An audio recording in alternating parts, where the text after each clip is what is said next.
tercinta, kami sekarang berada di Desa Jambuer, Kecamatan Kromengan, tepatnya di lereng Gunung Kawi. Kami akan mewawancarai Ibu Supini yang mana beliau mengidap penyakit asam urat. Assalamualaikum. Saya dengar sakit asam urat. Ya, itu kira-kira keluhan-keluhan apa yang Ibu rasakan dan mungkin sudah berapa lama asam urat Ibu itu Ibu derita? Mungkin saya menderita sakit asam urat ini mungkin ya sudah lama Pak, tapi tidak saya rasakan. Mungkin ini gejala-gejala rasanya kena asam urat ini ada benjol-benjolan di tangan saya. Ini ada 1, 2, ini di perut juga ada benjolan itu. Dan waktu saya sakit asam urat itu pokoknya ngeri sekali. Sakitnya itu nyeri, sakit. Jadi rasanya seakan-akan seperti nggak bisa hidup rasanya Pak. Ini Pak, dan saya benjolan ini sudah tumbuh kira-kira 15 tahun Pak. Tapi tidak saya rasakan sama sekali. Periksa-periksa itu katanya dokter-dokter nggak apa-apa, jadi ya tenang-tenang. Lama-kelamaan agak nyeri. Itu di kaki itu ada kaku-kaku sedikit, geringingan itu. Terus setelah itu mau hari raya itu terasa sering kaku itu di kaki itu sering kaku. Gitu, nah sering kaku, panas gitu. Saya merasakan kena apa ini kok sering kaku-kaku dan panas itu pas hari raya betul itu. Kebetulan di rumah saya ini repot yang bersih rumah nggak ada kawan, jadi terlalu kecapean. Jadi pas hari raya itu sudah hari raya itu atau sudah sakitnya sudah tambah parah. Akhirnya habis hari raya itu hari Sabtu Legi tanggal berapa ya? Ya lupa tanggalnya. Itu mulai saya nggak bisa jalan itu Pak. Sakitnya sudah nyeri sekali. Saya bersih-bersih di karangan itu sudah kembali sudah nggak bisa jalan sudah. Ya itu sudah. Seperti orang lumpuh itu. Iya, nggak lumpuh tapi untuk jalan tuh nggak bisa kakinya Pak. Iya sakit. Berarti bengkak itu. Nggak sampai bengkak Pak, tapi nggak. Rasanya berat gitu. Nah, iya berat sekali ya. Tapi saya sorenya itu masih nekat bisa sembahyang ke masjid. Jadi setelah sembahyang itu berdiri tuh ya ampun berat sekali ya, mau berdiri itu berat sekali. Jadi saya ya ngeluh susah sekali. Terus bagaimana ini? Terus saya lari ke Pak Bonco itu. Pak saya ini mati atau hidup mosok bodoh penjenengan Pak, kula ngaten lah. Rasanya nggak bisa jalan tuh ya pernah, tapi ya bukan sakit ini Pak, ya sakit biasa-biasa itu aja. Setelah merasakan sakit yang ini, saya sudah pokoknya pasrah sama Pak Bonco. Kalau bisa Pak, saya itu jangan sampai masuk rumah sakit, sebab saya tidak punya keluarganya cuma anak saya dan ibu saya sudah jemput. Jadi bagaimana saya jadi masuk bodoh Pak penjenengan, kulo pati uripe masuk bodoh penjenengan, lajeng kulo ngaten dados sampun. Pak Ponco itu di sini pekerjaannya sebagai apa, Bu?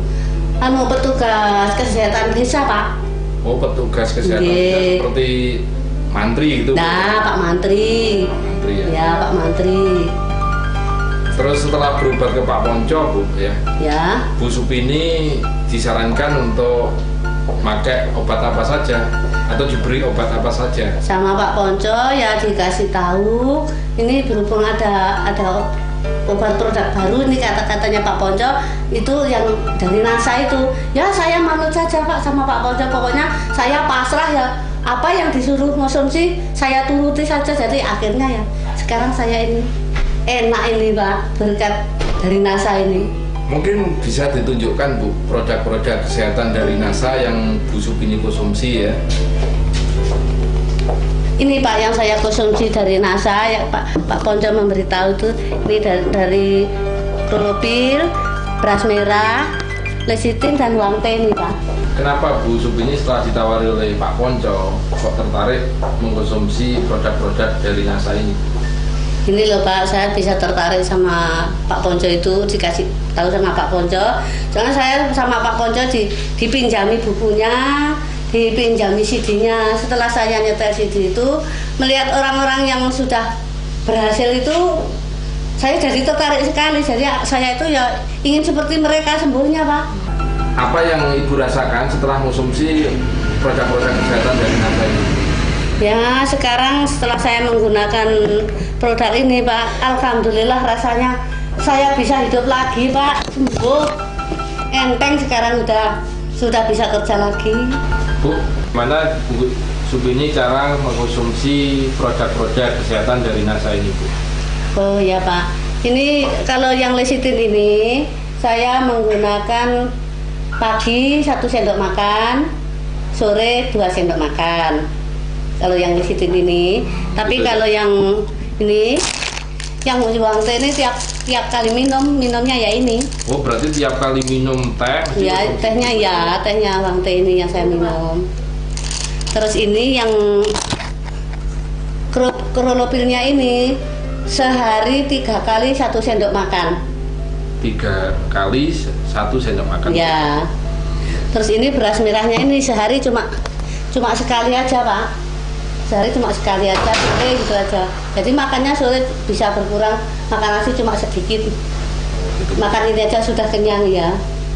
Dan hasilnya lumayan juga lah Pak, berat badan saya bisa turun 6 kilo sekarang. Setelah konsumsi ini turun 6 kilo badan saya. Alhamdulillah. Agak langsing Bu ya. Agak langsing sedikit. Lebih cantik. Terus kira-kira sudah berapa lama Bu Supini konsumsi produk-produk kesehatan dari NASA ini Pak? Ya kurang lebih 3 bulan. Oh, sudah 3 bulan? Ya 3 bulan. Waktu Ibu pertama kali minum klorofil atau waktu pertama kali minum lecitin itu bisa langsung dirasakan atau bagaimana Bu? Waktu pertama kali? Pertama kali itu sehari, 2 hari, 3 kali itu sakitnya bukan main Mas. Begitu minum. Tapi ya minum lecitin itu sehari, 2 hari, 3 kali itu sakit sekali. Tapi saya nggak putus asa. Barangkali begitu efeknya obat, jadi ya saya nggak putus asa. Terus saya teruskan aja, akhirnya ya sukses ini. Cuma sekarang itu tinggal ada sisa benjolan sedikit ini belum tuntas sedikit benjolan, tapi nggak sakit. Ya dulu banyak benjolannya. Ya nggak banyak, tapi besar Mas. Oh gitu ya. Iya, Satu gulung gitu gitu ya. Sekarang sudah enggak. Berarti kempes itu sudah. Kempes dan ini sudah empuk. Sudah nggak sakit Bu ya? Enggak sakit. Dulu ini dia pun besar ya nggak sakit, tapi ya lainnya yang sakit itu dekat-dekatnya masalah. Kalau yang benjolan nggak sakit, tapi yang dekat-dekatnya itu yang sakit Pak. Terus kan? Berat sekali, nggak untuk jalan tuh nggak bisa. Sekarang sudah enak sekali. Ya sudah bisa kerja lagi. Untuk lari-lari bisa Bu? Bisa, sudah sembahyang sudah normal lagi.